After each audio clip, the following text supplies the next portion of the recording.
આપણા શાસ્ત્રોની અંદર દાનનો ખૂબ મહિમા ગવાયો છે. અનેક પ્રકારના દાન છે. અન્નદાન, વસ્ત્રદાન, એમ એક રક્તદાન છે, એ પણ એક મહાદાન છે.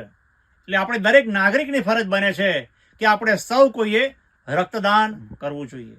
અને ખાસ કરીને વિશેષ કરીને વાત કરીએ તો 30 નવેમ્બરના શનિવારના રોજ દૈનિક ભાસ્કરના ચેરમેન શ્રી સ્વર્ગસ્થ રમેશભાઈ ચંદ્ર અગ્રવાલ સાહેબનો 80મો જન્મદિન હોવાથી દૈનિક ભાસ્કર દ્વારા 230થી પણ વધારે શહેરોની અંદર પ્રેરણા ઉત્સવ ઉજવાઈ રહ્યો છે અને ઠેર ઠેર બ્લડ ડોનેશન કેમ્પનું આયોજન કરવામાં આવ્યું છે.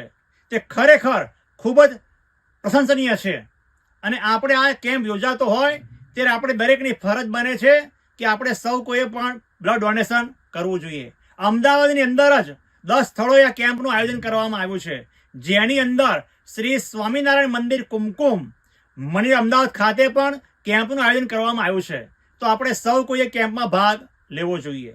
એમ કહેવામાં આવે છે કે માણસ વર્ષમાં 3 થી 4 વખત બ્લડ ડોનેટ કરી શકે છે અને બ્લડ ડોનેટ કરે તો એને ફાયદો થાય છે. હાર્ટ એટેક આવતા નથી, એનો ઘટાડો દેખવામાં આવે છે. તો આપણી સૌ કોઈની ફરજ છે કે રક્તદાન એ મહાદાન છે.